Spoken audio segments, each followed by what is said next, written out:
Ky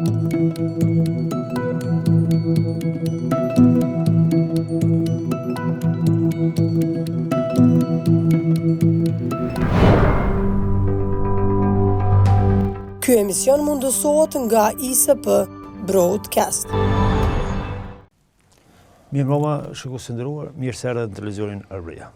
Sonte do të diskutojmë lidhur me sfidat, vështirësitë dhe objektivat e arsimit në Kosovë me njohuesin apo ekspertin e arsimit Reiner Qahoja, që vjen nga Instituti Edguard. Përshëndetje Reiner, faleminderit që gjetët kohë të jeni pjesë e televizionit Arbëria. Faleminderit juve, mirë se u gjetëm. Duket Kosova që nuk po mundën ta gjenë fillin e një prirje të mbarë për arsimin brenda në vend. Me vite, tani kanë kaluar dekada që ende nuk po shihet një orientim i drejtë. Cilat janë sfidat kryesore që po e karakterizojnë arsimin në Kosovë? A ka vështirësi në arsimin para universitar? Përgjithsisht gjendja dhe niveli në arsimin në Kosovë na dëshmohet nga kushdo i përfshirë brenda sektorit, qoftë nga komuniteti i prindve, qoftë në cilësitë të mësimdhënësve, por edhe vetë nxënësve dhe studentëve, të gjithë me shumë lehtësi të identifikojnë që ato mangësi që e cenojnë çat cilësinë që neve dëshirojmë me pa në sistemin tonë arsimor. Dhe kjo mungesë kësaj cilësie, këtij përkushtimi institucional për një cilësi më të rritur, na konvertohet atje edhe në rezultate jo të mira në teste ndërkombëtare standardizuese si testin PISA, testin TIMSS dhe çdo vlerësim i standardizuar që na çet në pa se kush është e vërteta brenda sistemit arsimor. Po këto teste nuk e kanë qatë vëmendje sa është në vëmendje përmirësimi i cilësisë si përgjithësi që neve e kemi ndaj këtyre trive të këtij vendi. Pra, na duhet të ndryshojmë ato gabime që pikuptojmë të gjithë, duhen të na kthehen në ndryshime substanciale që përmirësojnë jetën e trive të këtij vendit, pasi që një arsimim i mirë është ai që i pajis këta tri me shkasi dhe aftësi për jetë, që u gjeneron ekonomi, ju mundson një zhvillim në karrierë dhe një jetë më të mirë. Sa ndikojnë politikat arsimore të vazhdueshme, por jo gjithmonë të konsoliduara në cilësinë e mësimdhënies? Tash, Kosova nuk është që mungon në politika jo të mira arsimore. Nëse rishikon, neve kemi një legjislacion primar dhe sekondar goxha mirë të zhvilluar që e targeton shumë mirë shumicën e problemeve. Mirë po, ajo çka neve mungojmë në zbatim të këtij legjislacioni. Pra, këto politika duhet të kthehen në politika që prekin mësimdhënien në klasë. Në fund të ditës, ai është edhe interesi jonë që ato që po na thot një udhëzim administrativ për vlerësim performancës të mësimdhënësit duhet të kthehet si një performancë më e rritur e mësimdhënësit në klasë në mënyrë që ai nxënës me prek në mësimdhënie më cilësore, më interaktive që kthehet në përfitim të drejtpërdrejtë për ta. Nëse shohim gjendjen në shkollat tona, kualifikimet e mësimdhënësve, tani pjesa më e madhe është në gradën master, pjesa ndërmuese mbi 90% ose më të themi 100% janë me kualifikime universitare. Por suksesi në cilësi, në performancën e tyre edhe cilësia po mungon. Nëse mund ta themi kështu. Mungesa e cilësisë mësimdhënie nuk është ndërlidhur shumë me kualifikimin e mësimdhënësve, po shumë ndërlidhur me mungesën e llogaridhënies, pasi që ligjërisht kushdo i përfshirë në sistemin arsimor duhet ta kalojë atë minimumin e kërkesave ligjore për rekrutim si mësimdhënës.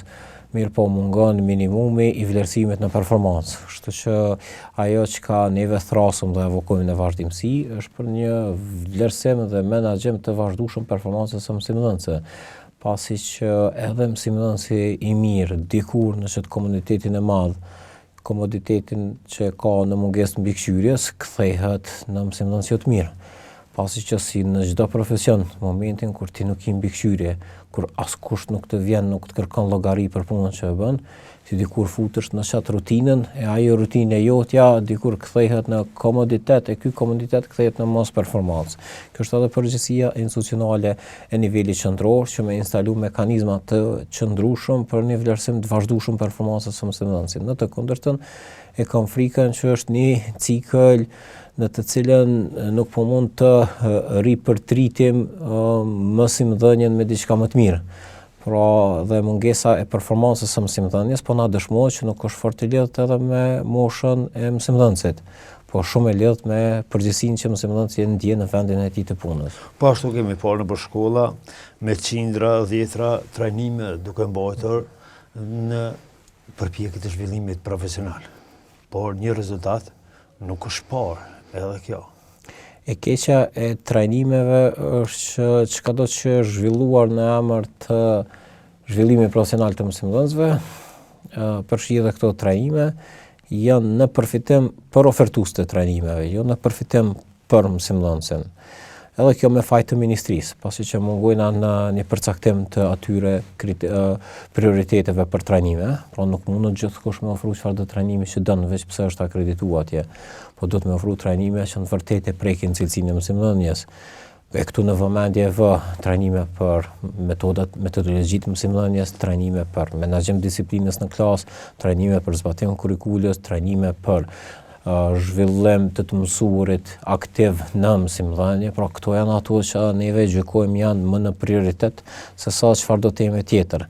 E kur ti përfundon në agjendën në prioritetet të trajnimeve, të ofertuesit të trajnimit, normal që ti e ke këtë rezultat me shumë pak trajnime që në të vërtetë prekin mësimdhënien. Po edhe sikur të kishte trajnime, na nevojiten mekanizma që e matin impaktin e çdo trajnimi. Nuk mundesh me ofru një trajnim përjetësisht pa e matë në asnjë moment kush është impakti i tij në mësimdhënie. Na duhet me këshyrë që ky trajnim që është i akredituar nga KSHLM-ja brenda moshtit, kush e ka, cilin impakt e ka. Sa ka arritë të na kthehet në performancë më të rritur të nxënësve në vlerësimin e brendshëm. Nëse tema ka qenë e gjithëpërfshirjes, sa e ka arritë ky trajnim rritjen e gjithëpërfshirjes ose çastet pedagogjike më gjithëpërfshirje të këtij mësimdhënësi që ka marrë pjesë në trajnim. Pra, tërë qasja e zhvillimit të vazhdueshëm profesional të mësimdhënësve duhet të bazohet në statistika në dana. Kjo është interesi jon, edhe në bazë të saj e bëjnë zgjidhjen më të mirë të duhur për ato trajnime të cilat janë më në interes për mësimdhënësin dhe vetëm për nxënësin. Zguzojna me kryer këto proces teknik ku ti merr pjesë në trajnime veç sa për me marr 200 orë trajnime për me apliku për licencë atje. Kjo duhet më largu. Incentiva e mësimdhënësit për pjesëmarrjen në trajnime duhet të jetë zhvillimi i vazhdueshëm profesional. E kur ti ndjek vazhdimisht trajnime, dush me ndjek përfitimin në plotësim profesional pikëpari për vetë mësimdhënësin.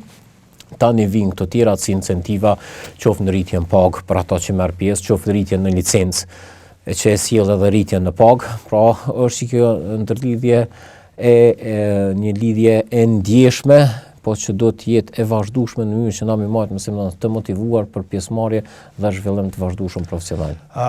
Në kurrikulat bërtham, në kurrikulën bërtham edhe në kornizën e kurrikulës Kosovës parashihet vlerësimin në shkallë, vlerësimin në nivel, në fund të klasës 9, fund të klasës 12 edhe kështu me radhë. Çdo herë nxënësit kanë hyrë në teste, por kurrëherë nuk është marrë, nuk është trajtuar vlerësimi edhe janë bajtur në mënyrën reale, adekuate këto teste për të matur cilësinë, sepse komponenti vetëm që matet është cilësia e të nxënësve. Edhe kjo i ka munguar. Çfarë mendoni në këtë drejtim?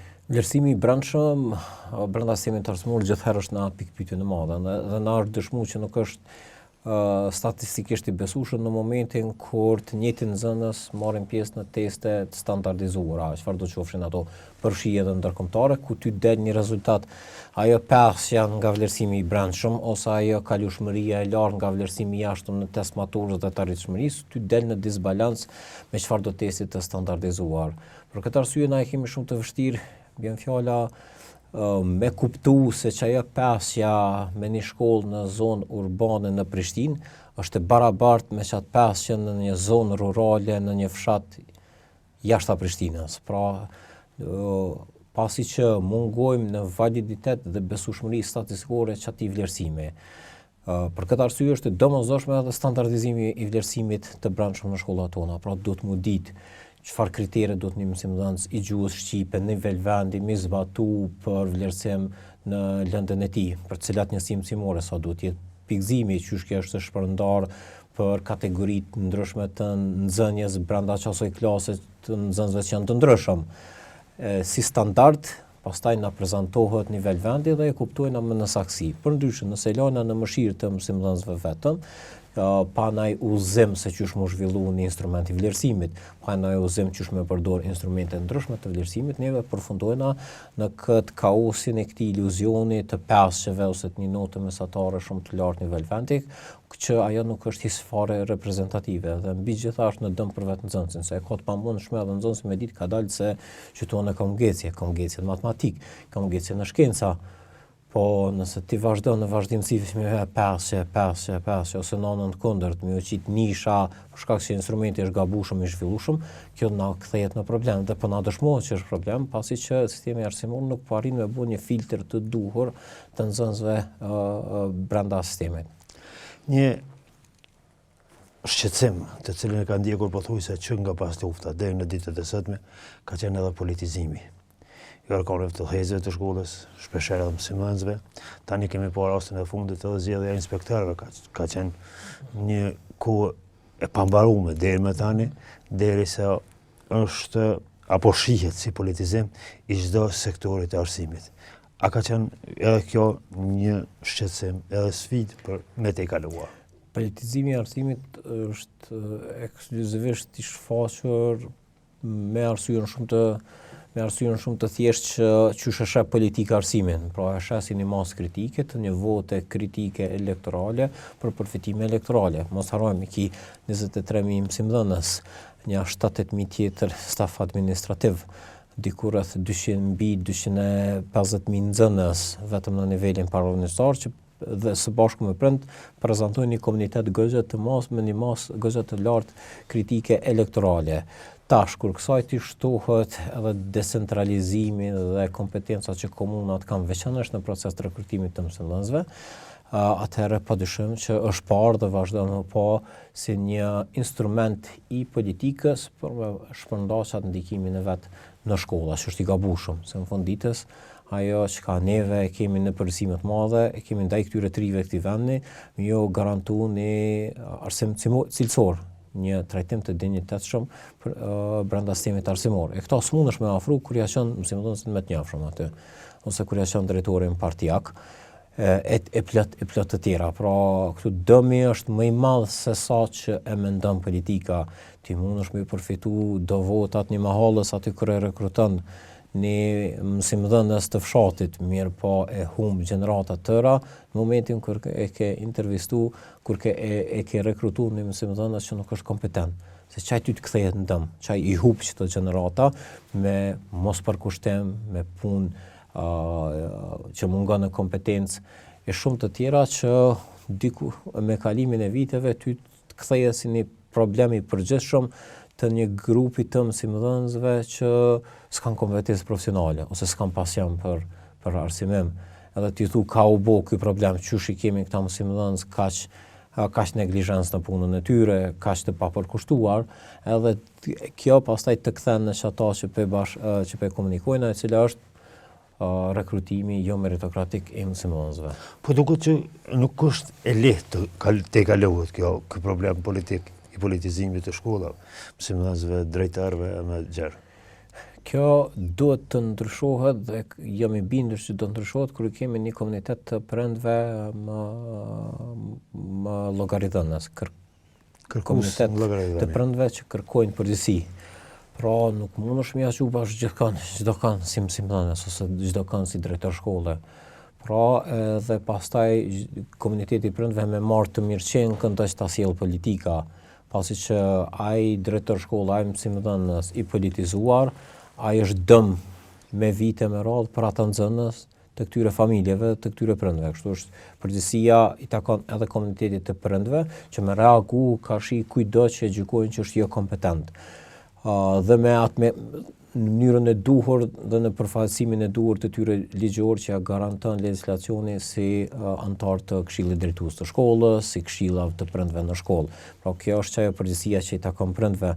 Mirë po, na zguzojnë këto me lanë mëshirë të prindve. Është përgjegjësi institucionale në këtë rast e Ministrisë të Arsimit e komunave që me instalu mekanizma të mirëfillt që e filtrojnë çush dohet mësimdhënës të duhur, drejtor të duhur që më shku më të mirët për pozitat që janë të thirrura. Pra, besoj shumë në përgjegjësinë dhe vetdijen e prindve për me reagu, po në njëjtën kohë thras shumë në përgjegjësinë institucionale të mashtit të komunave për me rekrutu njerëz në mënyrë më meritokratike dhe transparente të mundshme. E kena një rregullore 3 që ka prezantuar qeveria, kështu që nëse ndjekë çajo rregullore për rekrutim të personelit arsimor, veç do të më respektuosh ajo dhe jemi shumë në ne rregull. kemi po vetë ministrinë këtë rast, jo vetëm këtë rast, po rastet e tjera që vetë ministria i delegon njerëzit e subjektit e vetë në vende kyçe, po flasim për arsim.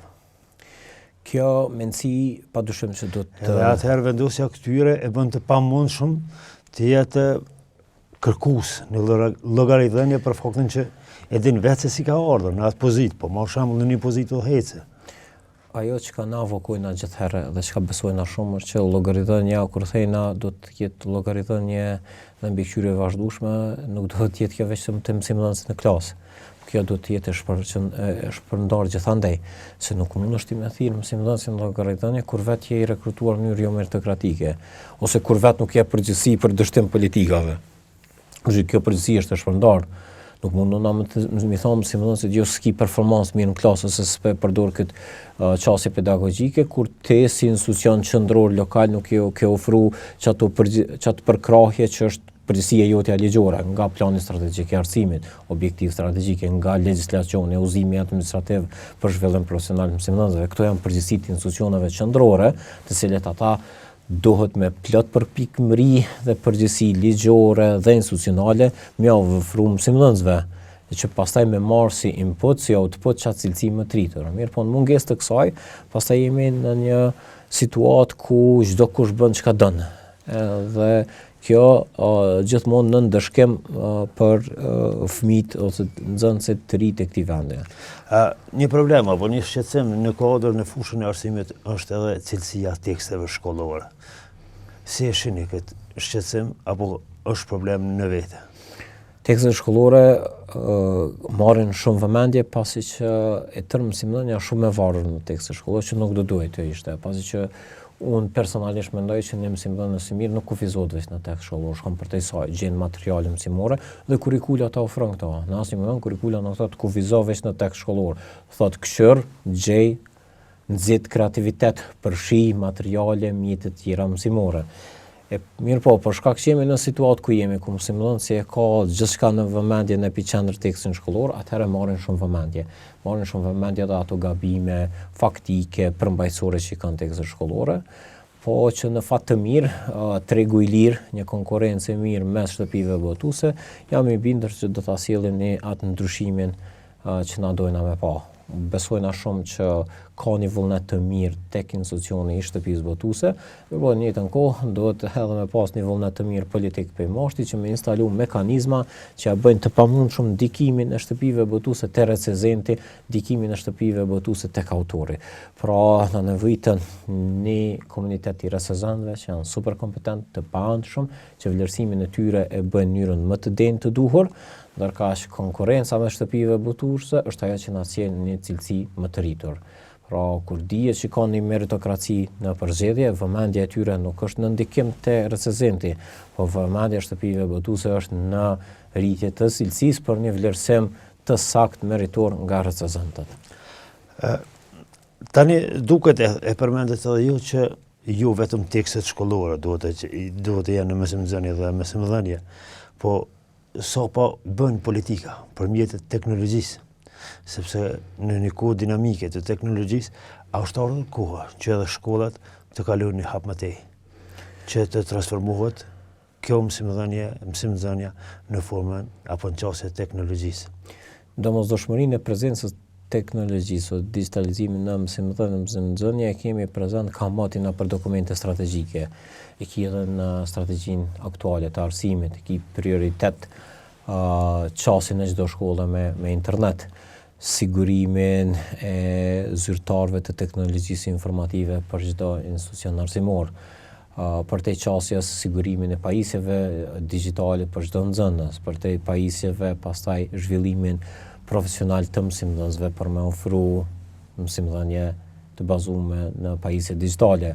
Pra gjitha këto i kitë para si objektiva specifike në kuadër të planit strategjik. Mirë po ende nuk i kemi të zbatura, pra nuk po na arrin që ky digitalizimi që po promovojnë shumë na konvertu në diçka të prekshme nëpër shkolla. Ende në shumicën e shkollave qasin e vet në internet e ka veç drejtori në zyret vet. As kabinetet se kanë qasje në internet, ose nëse kanë të kuvizuar 1-2 kompjuter, na duhet me shku përtej saj. Mirë po digitalizimi nuk është vetëm mi marrë do tableta me ja shpërnda fëmijëve, shkon shumë se qaq, ose digitalizimi nuk është veç me ngjit një televizor ose një smartboard me një klasë. Është në gjykimin tonë digitalizimi është mbi gjitha një kompetencë mësimdhënësve për me përdorë materiale digjitale në orë mësimore, por edhe një ambient i përshtatshëm brenda klasës ku edhe nxënës kanë qasje në internet, kanë qasje në pajisje digjitale në mënyrë që ajo që i ofrohet si një orë interesante përmes një loje digjitale në tablet, me të vërtetë me qenë e prekshme edhe për nxënësit. Përndryshe s'ka kuptim. Pra është sipërfaqësore nëse na thonë apo investojnë apo piqojnë në çdo shkollë, në çdo klasë ka një smartboard. Sa edhe çato klasa që janë smartboard nuk përdoren. S'mund më përdorën nëse ti nuk e ndërton në tërësi infrastrukturën e kompletuar. E kompletuara është fëmijë duhet me pas pajisje, mësimdhënës duhet me pas kompetencë profesionale, edhe duhet me pas qasjen dhe vetëdijsimin e rritur se kush në të vërtetë është përfitimi prej digitalizimit. Është sfiduar sistemi i arsimit, po flasim për arsim në këtë kohë të digitalizimit, për faktin që tani të flasim haptas. Libri në një formë që ka qenë ndryshe, i vetmi bërim i dijes në shkolla, tani nuk është. Lojrat, përdorimi shumë telefonave, celularëve, pajisjeve të tjera teknologjike, disi e ka më sekondare librin. Po flasim në përfshinjen më të madhe. A është një alarm për institucionet arsimore që duhet të hartohen politika se si t'i bën më atraktive, më të tërheqëse nxënësit përmes qasjes në internet apo përmes digitalizimit.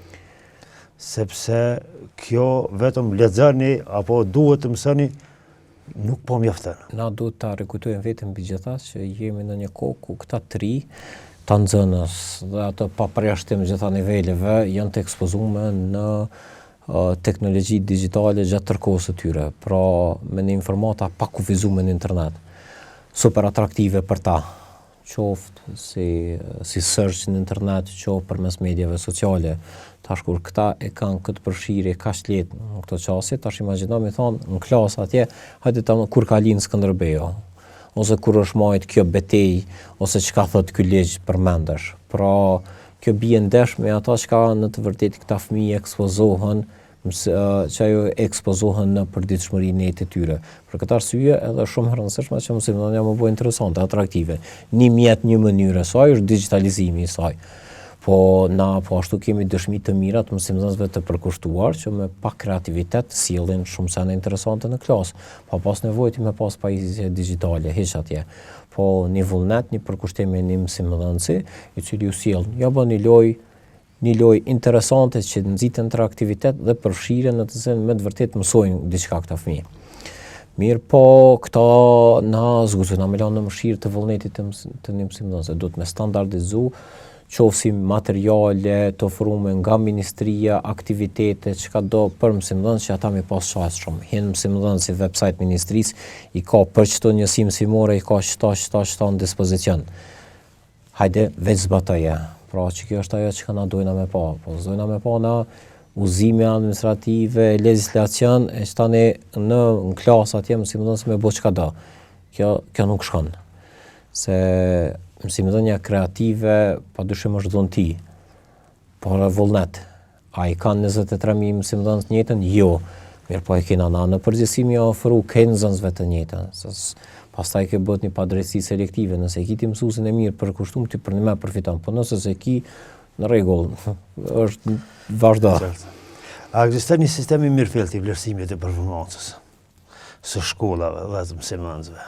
A ka politika arsimore në këtë drejtim? Politikat arsimore janë, i ki me dekada tashmë aty. Mirë po sa janë të zbatueshme, sa në vërtet kthehen në përfitim për mësimdhënien, kjo është ajo pikë pyetje e madhe. Edhe s'mund më kom përfitim kur ti e ke një vlerësim të performancës së mësimdhënësit në herën 5 vjet. Edhe ato në herën 5 vjet bëhet i shpërndar si përqindje në vetë vlerësim nga drejtori i shkollës, vlerësim portofolës dhe vlerësim nga inspektori. Këto 3 të para ti kryen në start drejtorin dost, vlerësimi i vetit halona e kush ja ka jap më pak se 100, vlerësimin e portofolës kushdo portofolja ti ki veç të shpërndarë nga një shkollë tjetër, nga një mësimdhënë tjetër, vlerësimi i inspektorit është përgjithsisht sipërfaqësor me 1 muaj paralajmërim. Gjama që atë mësimdhënë që nuk përgatitet nëse nuk i thu para brenda 1 muaji kena me arën që të njësi mësimore. Normal që përgatitet. Edhe unë edhe te, cilën do land aktualisht mësimore për hospitim në orë, mundu me ofru me qëtë format aktual edhe me kalu, pa kur farë problemi. Pra, formati i tillë i vlerësimit, nëzit për vlerësim si përfasor, që shë përshkruva, ku ti i kalon me shumë lehtësi çdo filtra, të vetë vlerësimit, vlerësim nga drejtori, vlerësim portofolës dhe vlerësim nga inspektori. Pra, duhet me shku për te saj. Nuk na nevojitet na mu vlerësu me mësimdhënësit një herë në 5 vjet. Po mësimdhënësit duhet të ndjej presionin jo, po duhet të ndjej përgjegjësinë që është në vazhdim të vazhdueshëm në punën e tyre. Jeni pjesë e Institutit Eduard. Po ashtu jeni njësi këtyre fushave, jepni çdo herë rekomandime, si ju po ashtu nga jashtë.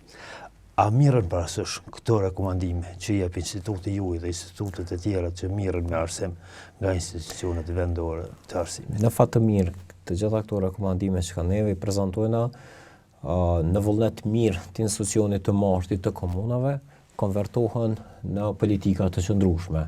Që ato që e thash, nuk është që na kena legislacion primar, sekondar të pasbatueshëm, ose që nuk është i mirë. Përkundrazi, është model për shumë vende të tjera. E këtu është ai kontributi i mirë i jonë dhe i plot hisedarëve të tjerë, të cilët mirën parasysh dhe përfshihen në debatin publik dhe në kontributin që japin në zhvillim të politikave. Mirë po, ajo çka nuk mirët parasysh, çka nuk është përgjegjësi as e jonja e as një hisedari tjetër, është zbatimi i tyre. Është përgjegjësi e zbatimi i politikave në arsim, është përgjegjësi e nivelit qendror dhe atij lokal. Si ndikon në sistemin arsimor vënien në funksion e zhvillimit kreativ dhe kritik të nxënësve, që duket që këto dy gjëra janë duke qaluar bukur gjatë, apo s'kanë funksionuar edhe kur thuja? Zhvillimi kreativ o të mendurit kritik logjika, domthonë ty e ki si rezultat atje, qoftë për fushë, qoftë për lënd, qoftë për njësi. Mirë po, sa zbatohet kjo, sa në të vërtet na i kemi nxënës kreativ, sa në të vërtet mësimdhënia jonë është që nxit kreativitet, nxit mendum kritik, kjo ta them një jo të fortë. Ta them jo pasi që në epicentër në shkollat tona mësimdhënia e ka të mësumit mekanik ende. Domethënë memorizimi është në qendër. E ti s'mundesh me nxit kreativitet kur i thu hajde kallëzojmë çdo data, kthej çdo përgjigje në pyetje që janë brenda tekstit. Domethënë nuk është të shku më shumë se çka. Tekstet shkollore janë të ndërtuar që nuk përkundrazi e kundërshtojnë kreativitetin, e kundërshtojnë logjikën. Pra, na nevojitet goxha një farë ringjallje brenda sistemit arsimor, e kjo jo me fajt mësimdhënësve, se s'është ky fajt mësimdhënësve, po mësimdhënësve ti duhesh më ja përkrahje, qysh për çet njësi mësimore me zhvillu këtë kategori të aktiviteteve që na sjellin që reagim qoftë në formë të mendimit kritik, analizës kritike, logjikës më të shëndosh të fëmijëve, që ka mungesë mendimit kritik, që ka mungesë të kreativitetit, na dëshmon testi PISA. PISA e mat logjikën e fëmijëve në zbatim një të përditshme. E çka thot testi PISA? Na thot që këta fëmijë nuk po arrin një tekst, një paragraf, 2 paragrafe me konvertu në një përgjigje, ani pse përgjigja po është brenda vetë tekstit. Pra nuk po arrin, në momentin që pi prezantohet një pyetje që shkon për te memorizimit, në momentin kur pi thu gjaj diçka që nuk është datë, gjaj diçka që nuk është memorizuese, fëmijët tonë po kanë këtë ngecje që po na kthehet në çet rezultat, po ju kthehet edhe si dëm i përjetshëm për ta në karrierë dhe në jetë. Në historinë e ndryshme të vendeve të ndryshme evropiane dhe më gjerë, ka pasur raste kur arsimi është vënë prioritet shtetëror për disa vite derisa është vënë në binar. është koha që sistemi fusha arsimit të kthehet në prioritet shtetëror. S'po flasëm për deklarata, po flasëm për veprime konkrete. Duhet të kthehet në prioritet, dhe kthehet në prioritet momentin kur tash që çaja qeveri në ardhje e prezanton një buxhet shumë më të rritur, disa fesh për arsimin, se nuk shkon kjo punë vetëm me deklarata, por kjo kthehet në buxhet. Çaj buxhet nuk kupton, apo thu që ato pajisje kanë mjete, apo thu digitalizimi kërkon investime kapitale, apo thu rritje e përfshirjes në arsimin para investor kërkon investime kapitale, zhvillimi profesional i vazhdueshëm i mësimdhënësve, ai kërkon investim kapital, nuk kryhet me një linjë buxhetore për 300.000 eurove për komuna, nuk shkon kjo punë. Këto përkushtimi institucional dhe prioritizimi vjen edhe me buxhet më të rritur, po edhe mbi gjitha edhe me instalim të mekanizmave llogaridhënies. Mirë po, këto deklaratat që kemi prioritet arsimin, mirë po të njëjtën kohë buxheti vazhdon të qenë i njëjtë. Nuk ka kurfar ndryshime në strukturë të organizimit, atëherë këto për output po dihet çka e kanë. Do të dëgjoja. Faleminderit që ishe pjesë e televizionit Arbëria. Faleminderit juve.